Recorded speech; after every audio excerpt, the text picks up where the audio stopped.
จังก็บ่เพิ่นก็สิแนะนำอยู่ดอกเลยนั่นแหละถามเอาสมมุติว่าเฮาซื้อน้ำเพิ่นราคาส่ำนี้เฮาสิขายเท่าใดให้แบบกำไรหั่นนะมันชั้นน่ะมันบ่ได้เอาต่อทุนเนาะซื้อมา 38,000 บ่ขายจนเมื่อยได้อยู่ 38,000 ต่อทุนนี่บ่ต่อยอดจักเทื่อได้ ว้าวตัวน่ะนั่นแหละ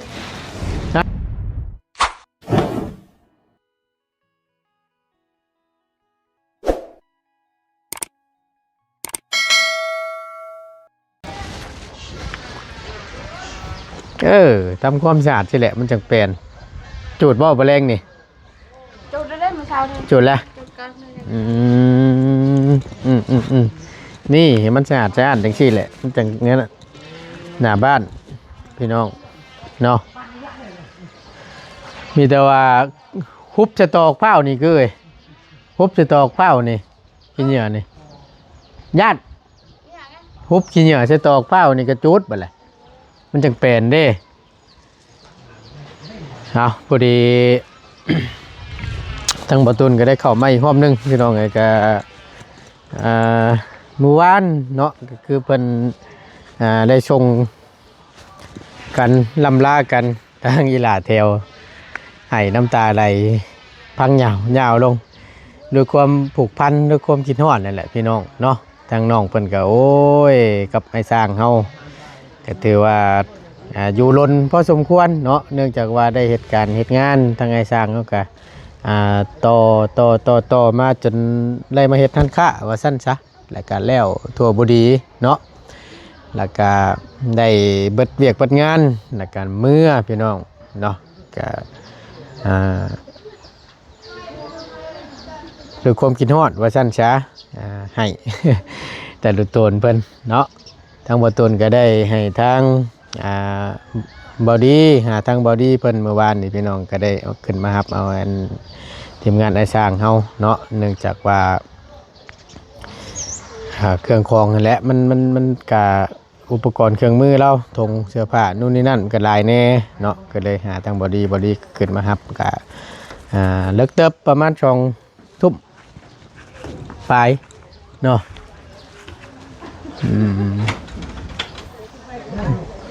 เบิ่งก่อนพี่น้องเอากราบทักทายสบายดีและสวัสดีเด้อปัจจุบันสุคนเนาะสัก2 บาทนึงก็ขึ้นเนาะคุ้งกักเลย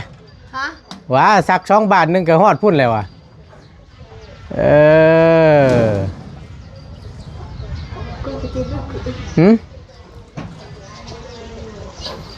สบายกว่าเนาะคือเนาะ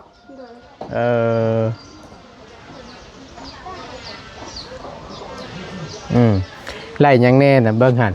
เตรียมก้อนจะขึ้นห้านใหม่นะเบิ้งไปเบิ้งก้อนพี่น้องเลยคือจังว่าเห็นทางลุงนวดว่าสันได้ซื้อเครื่องซื้อของไว้ให้ลายอยู่ได้เนาะเบิ้งนี่กันขนมน้ำแน่น้ำดุงยังสองยังน้ำดุงกระสอบนึงมีขนมจกก็เบิ่งหั่นล่ะถ้วยโอเคฮะไม่ยังจ้ะผ้าอัดบ่โอเคนั่นแหละเตรียมไว้ทอวางนอกนี่ก็ได้หนูจะได้ฮู้ว่ามันมีอย่างนี้บัดเปิดนอกเจ้งอะไรก็โทรไป3,000ก็จะได้ดู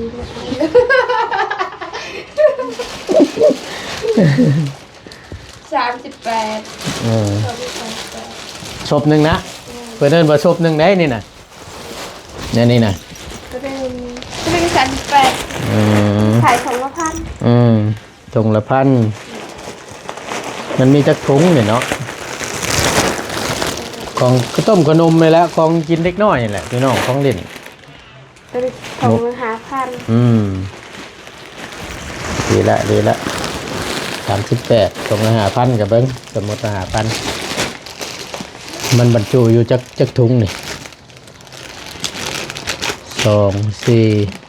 6 8 10 12บ่12ถุงเนาะ ที่จะขายโชว์อะไร45 3 38 38 น้องชื่อฮันชงบ่ เลย ฮันชงก็ใช่ราคาถูกอยู่2 4 6 8 10 12ถุงหน้าพันบ่ เลย 10 20 30 40ทุนกำไรบ่นี่10 20นี่ ถือประมาณ20,000กำไรถุงนี่คำว่าเจ้าถุงขายถุง5,000ตีไปตัวเลขกลมๆได้พี่น้องเนาะอันนี้ก็ถุงละพันรู้ว่าบรรจุตัวใดนี่นะ ทอดก็60นะ อันนี้นะ ทอดประมาณ10 สีเล่าๆนี่แหละเพิ่นเดี๋ยวจะเตรียมไว้ เดี๋ยว เออ ก็เลยไม่ได้ไลฟ์เนาะไอ้ ฮะ ไม่ได้ไลฟ์เนาะ ตัวนี้นะ แม่เขาไลฟ์ปุ๊บเป็น เมนเตรียมไว้แล้วแล้วมีแต่จอกละตัวไหนจอก5,000บ่จะเจ้าขายกันแล้วก็ปั่นเบิดแล้วจักจอกแล้วก็ ของไลฟ์แต่ มีผงนำบ่ ชื่อเรื่องของ อืม กระน้ำตาล มีขนม1จบ2 3 4 5 6 น้ำลุงก็มี น้ำลุงก็มี จะขนมแบนนะสิเอาไปเลย ให้สังเกตเบิ่งคั่นแหละเล็กน้อยเพิ่นมักกินแบบใดข้าวต้มขนมก็ได้หรือว่าแนวมันสิแซ่บมันแหละว่าซั่นซะเก็บไว้อันนี้เพิ่นเอิ้นขนมอิหยังบุตัวนี้นี่ นี่45วันเดือน45,000 ศพหนึ่งเนาะ เลย ถุงหนึ่งศพหนึ่ง45,000พี่น้อง อะไรวะ แถวละเท่าไรนี่2 4 6 8 10บรรจุอยู่40ก้อนอยู่นี่4แถวละ10 ขายก้อน2,000 ก้อน 2,000ไล่เอาบาท2ก้อน 4,000ได้รอกเป็นไงกันกำไรดีแล้วมิแต่ให้ฮู้นั่นนี่แหละเขาซื้อทุนมันสำนี้40แล้วเขาก็ขายก้อนละ 2,000มันเบิดนี่ก็เขาหักทุนออกส่วนนี้ที่เหลือก็ไม่เป็นกำไรมันแบบนี้ข้าวต้มขนมนั่นแหละชื่อเอาได้เยอะดอกมีแต่ว่าเบิ่งอันนี้เป็นพ่อเพิ่นนี่เนาะ ได้25,000 ยามันหลอกมันของคู่กันกับตัวนั้นอันนั้น เหรอ พวกถ้วยอันจอกแจกมันได้ไล่จักแถวใส่ ก็จะขายน้ำปันก็จะไม่ได้ไลฟ์ได้เจ้า บ่เพิ่นตัวชื่อมันจักซบนะ สี สีซบบ่โอ้ยเบิดนั่นก็มันว่าล็อกเลย เนี่ยว่าสีเลย เอ เจ้า อ สีฟ้าเลยสี โอเค แต่มันนมนี่ทำฟอง ในส่วนใดที่จะใช้หั่นแหละนม จืด นมจืดสูตรเข้มข้น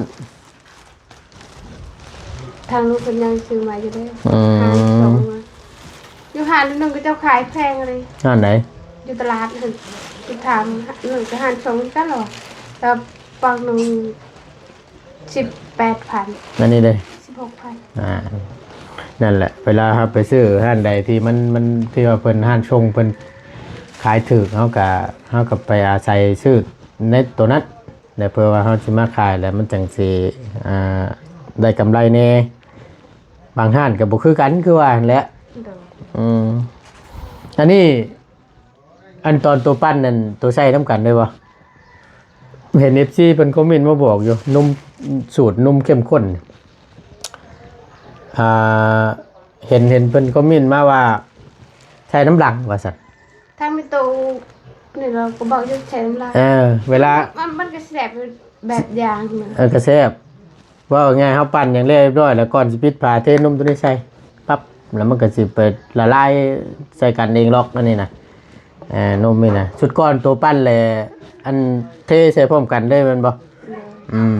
เพราะงั้นเดี๋ยวใส่น้ำหลังเอาก็ได้ใส่ที่หลังนะผักเกียวเข้มข้นเนาะได้ช่องป้องตัวนี้ นิ่นเครื่องที่ว่าพวกอันนี้แหละพวกนุ่มพวกต่างๆเกี่ยวกับการเครื่องปั้นตัวน่ะพงเพลงอหยังมันน่ะ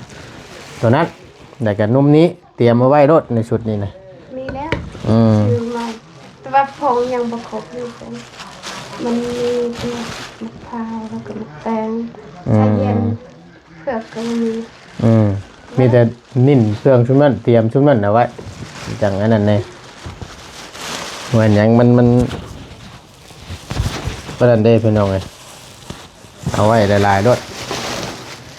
เอาก็ดีแล้วเนาะได้มาส่วนหนึ่งว่าฉันจะก็เกียมไว้ให้ไล่หลายๆเฮงดีเบิดไปจากลาด ทางลูกลานกับ390,000ชื่อเบิดไปนั่นบ่ล้านเบิดไป1 ล้านกับ390,000ตีตัวเลขกลมรถ3อัน1 ล้าน4แสนรถยังขาดอยู่10,000บ่ฮอด ไล่ง่ายๆรถเนาะมีแต่ว่าหั่นแล้วคือเว้าหั่นแหละเฮาจดไว้สุดเฮามาเครื่องนี้เฮาชื่อไปวัดเท่าใดชื่อหยังแน่เฮาก็ลงใส่สมมุติไว้มีหยังแล้วก็เบิดงบตัวนี้เฮาก็ขายไปแล้วก็พอไล่เบิ่งทุนได้ทุนแล้วที่เหลือก็เป็นกำไรขายจดแล้วไปเอามารอบหน้าก็จดอีกเหตุการณ์บ้านเฮาว่าซั่นซะเพื่อหยังว่าติกันลืมตัวนี้น่ะกันลืม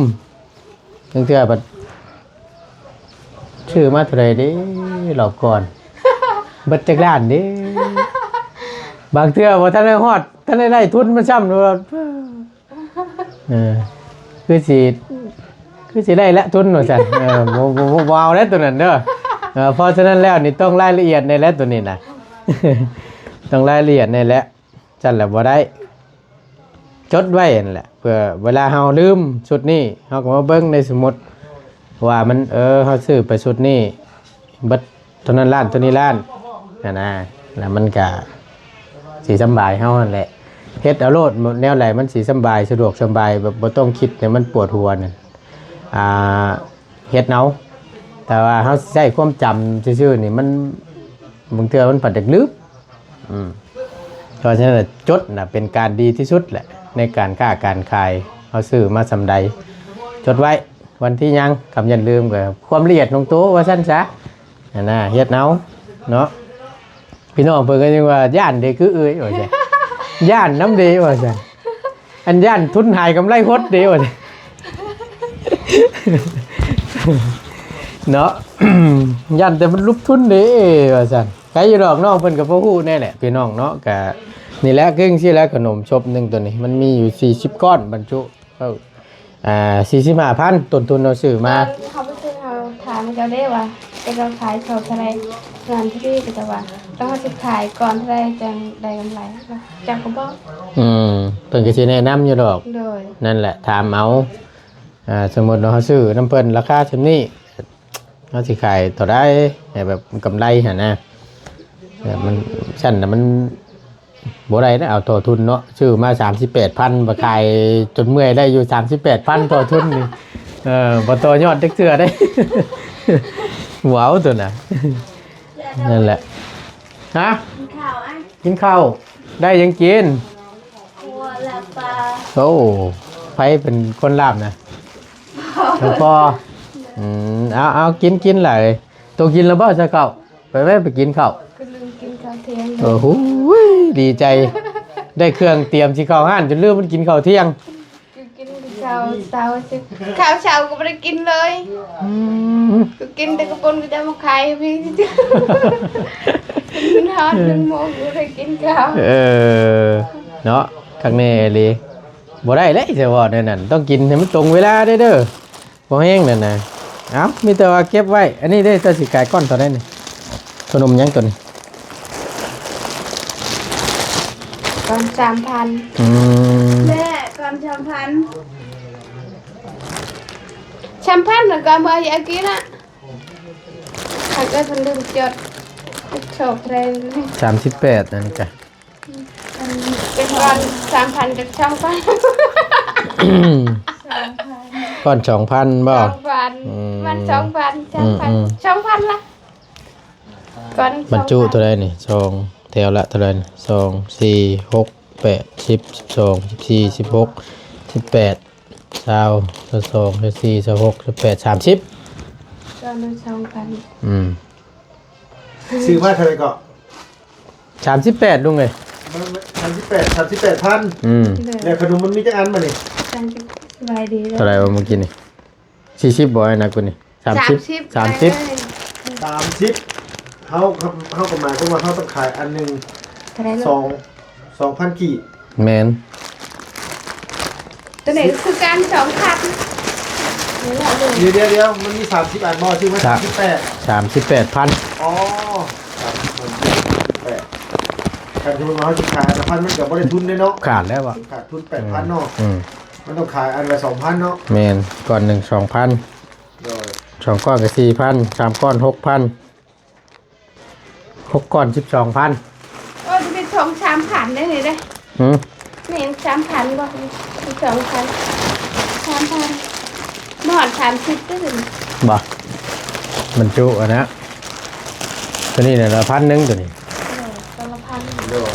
เตรียมไว้ลุงเอ้ย มันก็ตามนั่นแหละเฮาก็ไล่เบิ่งอยู่นั่นแหละ แม่น คันขายอันละ2,000หรือว่าคันว่านี่ก็หรือว่า3,000 5,000ก็ได้ โดย มันเห็นกำไรอยู่นะ แม่น นั่นนะ สมมุติถุง 3,000 2ถุง 5,000 โดย เนาะ หรือว่า3ถุง 5,000ก็ได้นะ อ่า เพราะว่ามันมี30อันมัน 38,000มันก็ยังมีกำไรอยู่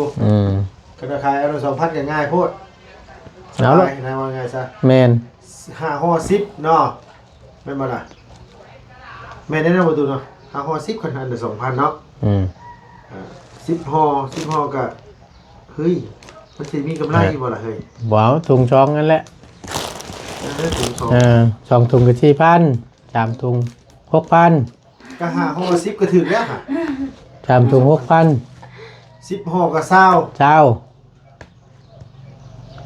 30ห่อมันแค่ได้แค่ สิได้อยู่ 40,000ได้กำไรอยู่ 2,000กีบ ว้า เอ้าก็ว่าแท้แล้วนะ ได้หน่อยแน่หน่อยเนาะ มันมินนั่นแหละไอ้ขายของมันก็เลยมีมินได้หน่อย กำลังอัดจะมือละเท่ามือละเท่า มันจ้ามือทงกับบุมียังโง่ได้กำไรลูกน้อยขาดทุน โอ้ก็เด็ด บ่ตายบ่ตาย กูจี๊ดเคยมาตาอันกินตลอดนะแท้ กูจีบผีกูจีบแน่นอนแหละ กูจี๊ดแน่เลยโอเค เอานี่ตัวนี่แหละพวกเครื่องพวกหยังมันเกิดคือเว่านั่นแหละนิ่นไว้ในการเฮ็ดน้ำปรุงน้ำปั่นก็คือเว่าหั่นแหละเนาะ ย่ำหนาวกับย่ำหนาว มันสะอาด จ่าย สะอาด 2,000จังก็ได้กูติดก็ได้ตัวแรกก็ว่า2,000ตัวแร อ้าว กก็ ไม่ว่าล่ะเนาะประตูเนาะ โดย 5ห่อ10 10ห่อกับ20มัน30ห่อหรอ 5,000เลย โอ้ย30ห่อกับกำไรหลายอยู่กัน30ห่อ 30บ่บรรจุเมื่อกี้นี่ ตัวไหน ตัวนี้นี่30ไอ้นับเนาะ มัน30เดี๋ยวได้กำไรหลายอยู่ เพราะไล่เห็นนะเมื่อกี้นี่เท่าไหร่ก็ บอกง่ายว่า10ห่อมันก็ได้20,000แหละ ก้อนเท่าไหร่ก็เฮาซื้อกิน 2,000บ่ 2,000เลย อันนี้เนาะ ประมาณนั่นแหละ ประมาณก้อน 2,000 มึงกับบุหูคือกันตัวนี้ก็ได้ ได้อยู่ดอกได้อยู่ดอก เดี๋ยวเขาเฉลี่ยเอา เสดีเอา โดย คือเว่าในเหตุการณ์บ้านก็จด โดย สมมุติน่ะปึ้มกับมิกนั่น ซื้อมาเท่าไหร่ ซื้อ วันนี้จะซื้อมาเท่าไหร่จะไปจดไว้ แมนเบิดจักล้านลงเลยอ่า ไม่ได้เหมือนที่นี่ ถ้าใช้ความจำไปซื้อนี่มันอยากลืม โอ้มันจำไม่ได้หรอก จำบ่ได้หรอกจดและดีที่สุดก็สิว่านะไปเก็บไว้สันบาดนี่นี่แต่ว่าเตรียมไว้นั่นแหละยากดอกเชื่ออยู่ดอกว่าจังใดก็เฮ็ดได้อยู่ดอกสมใจอยากคายนั่นแหละ ไม่คือเว่าหั่นแหละ ได้ไหม เอา เรียนนั่งอยู่ในหันโดยเราอยากนะ แม่ข้ามือใหม่ตัวนี้แหละบอก เรีย บอน ก ไปเรียนมา ไอ้ตัวกินทีละนิดทีละหน่อยนั่นแหละกำไรมันอยู่ในหันแหละใครว่าตามซื้อรถเอาอันนี้ ตัวนาง อยู่ในหาแล้วก็อยากนั้นได้อยาก บ่ได้ตัวน่ะ สุดท้ายมาคักเลย บ่ได้ตัวน่ะเพราะว่าทีละก้อนสองก้อนตัวนั้นแหละมันสิเป็นกำไรเฮาก็สิว่าน่ะกินบ่กินนักแต่ก็เบิ่งหั่นแหละเนาะแนวไหนมันสิได้กำไรบ่ขาดทุนโตนู่นนี่นั่นก็เฮ็ดเอาดีแล้วได้ชุดหนึ่งมาไว้แต่ว่าเฉลิมฉลอง ล้านสี่ล้านห้า ได้อยู่น้ำลุงหนวดน้ำเป็นบ่ยังบ่ทันได้เอาเข้ามาเบิดได้พี่น้องเดี๋ยวเราก็ได้เตรียมไว้ตัวต้องได้ชื่อได้บาดนี่เด้อลูกตัวอยากกินขนมเด้อชื่อได้บ่แห้งแน่นั่นฉันแล้ว แล้วก็ ขาดทุนแน่นอนคือเนาะ แล้วก็กูตีก็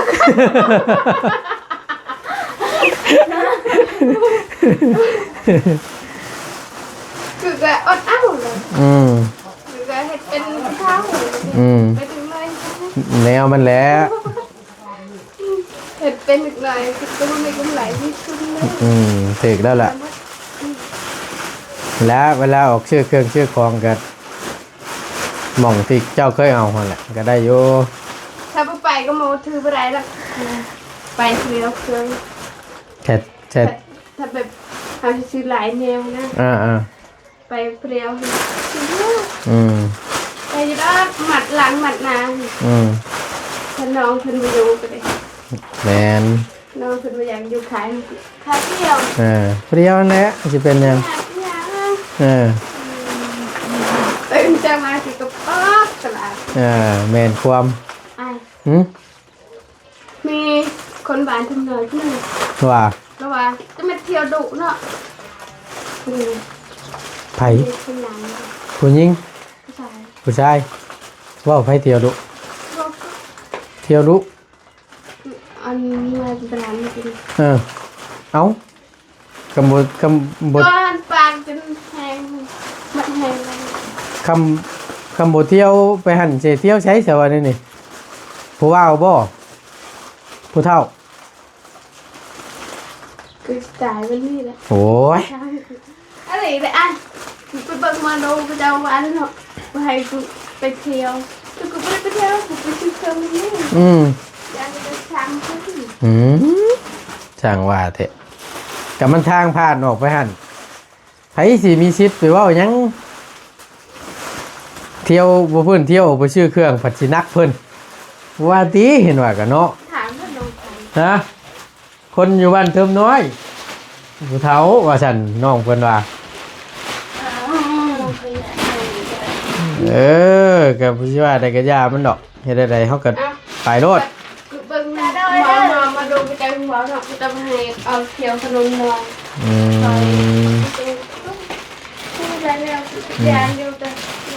อย่ามันเฮาบ่ได้หยังเฮาบ่ได้ไปบิดเบือนกับผู้ใดมันสู่ความดีบ่ได้ดอกน้องเอ้ยเชื่ออ้ายนี่คำเอาเฟซหันเฮ็ดหนี่ให้เขาเด้อแม่นเฮาบ่ได้หยังให้เขานั่นบ่ต้องย่านก็ได้แม่นหยังดอกมันสิเป็นทุกข์เขาเองนั่นแหละปึ๊บ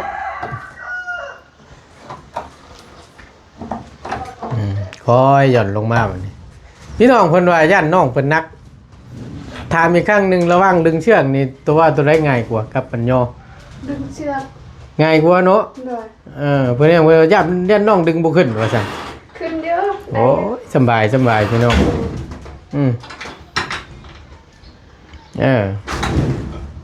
ตัวนี้แหละให้ง่ายกว่าประตูนว่ะก็สิว่านี่ เร็วเลย จบติไปหากินข้าวกินน้ำซั่นเนาะแต่เช้าผู้ยังบ่ได้กินข้าวอยู่ ลืมกินเลย เพิ่นดีใจกุญแจได้แล้วบ่กุญแจมันล็อกนั่น มันอย่างเพื่อ ชื่อกุญแจอย่าลืมล็อกได้นี่ปั๊บแล้วแหละหน่วยใหญ่โลด ไปเลยไปเลย ยังไงยังอยากได้เหรอเนาะ ไ ทงเท่าไรนี่ เราคือว่าเอา 10,000 ไว้ขาย เออ เราเชียร์ไว้ปั่นขายเลยอย่าไปจับ กัก จับเป็นยัง อืม จับ สมมติละมิกนั่นแหละ เตรียมไว้อย่างฉันแหละถึกแล้ว เอาเข้าตู้เย็นหมด